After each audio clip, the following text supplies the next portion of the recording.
안녕하세요. 여러분들의 하나뿐인 행정 멘토 HH 컨설트입니다. 자, 여러분 요즘 연말정산 하시는 분들이 많으시죠? 지금 연말정산 시즌이다 보니까 홈택스에서 연말정산 간소화 자료를 이제 뭐 담당 부서에 전달하거나 하시고 계실 것입니다. 이게 보통은 2월 달에 끝나서 2월 급여에 반영이 되기 때문에 이제 시간이 얼마 남지 않았는데 많은 분들이 이제 궁금해 하시는 것 중에 하나가 이 연말정산에 들어가는 이 보험료가 대체 공제가 되는 건지 공제가 안 되는 건지 이거를 좀 문의를 많이 하시더라고요. 물론 이 부분을 알기 위해서는 기본공제 대상이라는 거에 대해서 조금 이해를 하셔야 되는데 제가 기억하기로는 이 기본공제와 관련된 영상이 아마 제가 예전에 올렸던 걸로 기억을 합니다. 그럼 일단은 지금 오늘 알아볼 거는 대체 이 연말정산 보험료가 이게 공제가 되는 건지 안 되는 건지를 어떻게 알 수 있는지 그 얘기를 한번 해보려고 합니다. 자, 여러분 연말정산은 이런 구조로 되어 있죠. 자, 여기는 납세자 연맹 홈페이지에 가보시면은 이렇게 조금 이해하기 쉽게 설명을 해주고 있습니다. 자, 이제 수입에서 뭐 이렇게 공제를 한 다음에 세금을 납부한 세금과 납부해야 할 세금을 계산해서 환급을 받거나 이제 더 납부를 해야 되죠. 그런데 여기서 우리가 지금 알아보는 보험이라는 것은 보장성 보험이라고 하는데요. 이 보장성 보험은 바로 이 세액 공제 항목에 들어 있습니다. 이 세액 공제라는 게 뭐냐? 이 소득 공제는 우리의 수입인 소득을 공제해주는 반면에 세액 공제는 이미 과세 표준이 계산이 돼서 일단 세금이 얼마가 나옵니다. 그걸 산출세액이라고 하는데 산출세액이 나왔다고 하더라도 무조건 이 세금을 내는 게 아니라 이 세금을 또 공제를 해줍니다.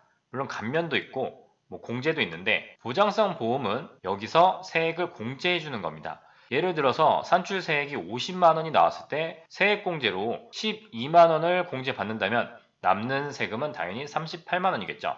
자, 그러면 보장성 보험료로 얼마나 세액 공제를 받을 수 있는지는 이 오른쪽에 나와 있습니다. 자, 보험료는 뭐 장애인께 있는데 장애인은 많지 않으니까 일단 보장성 보험을 보겠습니다. 자, 생명보험, 상해보험 등의 보장성 보험료 같은 경우에는 연 100만 원을 한도로 공제율이 12%가 적용이 됩니다. 그렇기 때문에 이건 최대 12만 원이 공제가 된다는 것입니다. 세액에서 말이죠. 세금을 12만 원을 빼준다. 그렇게 생각을 하시면 됩니다. 자, 그럼 기본적으로 이런 공제는 꼭 받으면 좋은데 지금 내가 받을 수 있는지 없는지 자, 계약자와 피보험자 이 헷갈린 내용을 한번 살펴보도록 하겠습니다.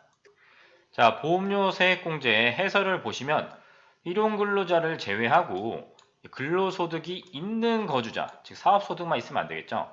이분이 어떤 내용에 해당이 되면 이제 12%를 이제 세액공제 해줍니다. 자, 그럼 다음으로 넘어가 볼게요. 자, 여기 보시면 어떤 보험이 세액공제가 되느냐, 그건 말이죠.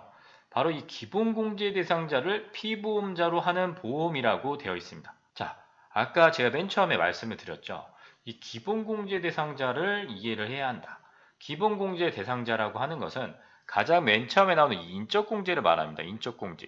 인적공제에서 기본공제가 있고 추가 공제가 있는데 기본공제는 이제 본인 배우자 이제 부양가족이 있는데 말 그대로 이제 나이 요건과 소득 요건에 제한을 받습니다. 그렇기 때문에 우리 부모님 혹은 뭐 우리 자녀 이름으로 보장성 보험을 들었는데 이게 해당이 되느냐라고 이제 많이들 물어보시죠. 우리는 기본공제 대상자가 되면 피보험자든 계약자든 상관이 없습니다. 자, 이거를 어디서 또 알 수 있느냐? 왼쪽에 한국납세자연맹에서 각 항목마다 좀 설명을 해주고 있습니다. 그 내용을 여기서 이제 얘기를 해주고 있죠. 이 해설 내용에서는 뭐 계약자까지는 내용이 안 나오는데 이 내용을 보시면 공제가 되는지 안 되는지가 써져 있는데 자, 보시면은 이 내용하고 똑같습니다. 무슨 내용이냐? 이게 계약자가 이쪽이고 피보험자가 이쪽인데 그거는 전혀 상관이 없다고 보시면 됩니다. 기본 공제를 받느냐 받지 못하냐에 따라서 그냥 결정이 됩니다. 공제를 받지 못하면 공제가 안 되고요. 받지 않으면 공제가 안 됩니다. 근데 기본 공제를 받거나 본인 보험이면 당연히 공제가 됩니다. 자, 그래서 이런 내용을 가지고 내가 기본 공제 대상자가 있으면 그 사람이 계약자나 피보험자로 되어 있는 보장성 보험을 100만 원까지는 공제 대상으로 할 수 있겠구나라고 이제 이해를 하실 수 있는데 지식인에 이런 질문이 올라와 있습니다. 연말정산 보험료가 이게 공제가 되는지를 여쭤보시는데요. 보험자는 부모님이고 피보험자는 본인입니다. 뭐 납입자는 본인이고. 그런데 이게 보험자가 이제 계약자를 얘기한다고 쳤을 때 우리는 아까 뭐라고 했죠? 이게 부모님이든 뭐든 간에 중요한 건 기본 공제가 되느냐 안 되느냐입니다. 즉 본인 같은 경우에는 기본 공제하고 상관없이 뭐 원래 공제 대상이죠. 그런데 만약 부모님이 기본 공제 대상입니다. 그럼 이거는 이 보험료는 공제가 가능하고요. 만약에 이 기본 공제가 아닙니다. 그러면 안 됩니다. 즉 계약자나 피보험자가 공제 대상이 아니면 공제가 안 된다라는 것을 우리가 알 수 있는 거죠, 여기서. 자, 헷갈리시는 분들은 아까 이제 한국납세자연맹의 자료를 한번 보시겠습니다. 아까 전에 계약자가 이제 부모님이었죠. 근데 이 부모님이 기본공제 대상인지 아닌지에 따라서 공제됨, 공제 안됨이 결정이 된다. 그냥 이렇게만 기억을 하시면 그렇게 크게 어렵진 않을 겁니다. 그리고 이제 뭐 기타 내용을 한번 보시고 본인에게 해당이 되는 내용이 있을 수도 있다. 그리고 이제 이게 100만 원이 한도잖아요. 만약 보험료가 130만 원이 나왔습니다. 그러면은 크게 뭐 상관없습니다. 이 130만 원짜리를 연말정산 간소화 자료를 내시면 어차피 100만 원까지만 입력이 될 것입니다. 자, 그러면은 기본공제 대상자에 대해서 한번 짚고 넘어가도록 하겠습니다. 자, 우리가 기본공제 대상자를 이제 확인하려는 이유가 한 명당 150만 원의 소득을 공제해 주기 때문인데요.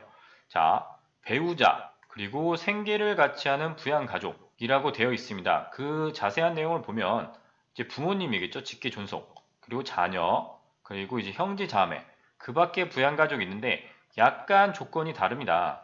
그리고 이 나이 요건이 있거든요. 일단 기본적으로 기본 공제가 되려면 직계 존속은 만 60세 이상, 그리고 직계 비속이나 동거 입양자는 만 20세 이하여야 합니다. 자, 그리고 나이 요건까지 해당이 된다고 하더라도 다음으로 소득 요건이 또 있거든요. 이 소득 요건은 많이 들어보셨을 텐데, 자, 이 소득 요건을 한번 살펴보도록 하겠습니다.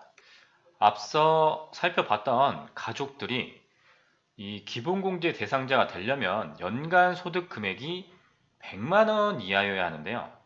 100만 원 이하를 어떻게 계산하는지에 대해서 많은 분들이 잘 모르셔서 이렇게 해설집을 보면 설명을 열심히 해주고 있습니다.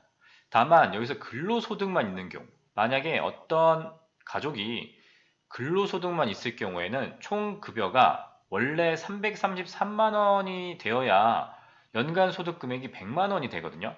그런데 예외를 둡니다. 만약 근로소득만 있는 경우에는 이걸 500만 원까지 인정을 해주겠다라고 되어 있기 때문에 이 근로소득의 경우에는 이 연간 소득 금액이 계산을 하면 아마 150만 원인가 나올 텐데 상관없이 근로소득은 총급여 500만 원까지는 이 부양가족, 즉 기본공제 대상자에 해당이 됩니다. 그렇기 때문에 만약에 이제 어른들 같은 경우에 연금소득이 좀 많으시면 516만 원을 초과했을 경우에는 이제 기본공제, 즉 공제 대상이 되지 않기 때문에 연말정산을 하는 대상자가 150만 원 공제를 못 받는 거죠. 자, 이렇게 기본공제 대상자가 누구인지 처음에 찍고 넘어가게 되어 있습니다. 맨 처음에 이제 시작하는 게 기본공제 대상자 확인이거든요. 그래서 기본공제 대상자가 쓴 뭐를 가지고 이제 연말정산에 추가를 한다든지 보통 연말정산이 그렇게 이루어지죠. 자, 오늘은 보장성 보험을 연말정산에서 공제받을 수 있을지 없을지를 기본공제 대상자가 어떻게 작용하는지 이에 대해서 한번 함께 살펴보았습니다.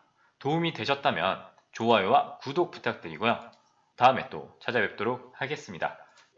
지금까지 여러분들의 단 하나뿐인 행정 멘토 HH 컨설트였습니다. 감사합니다.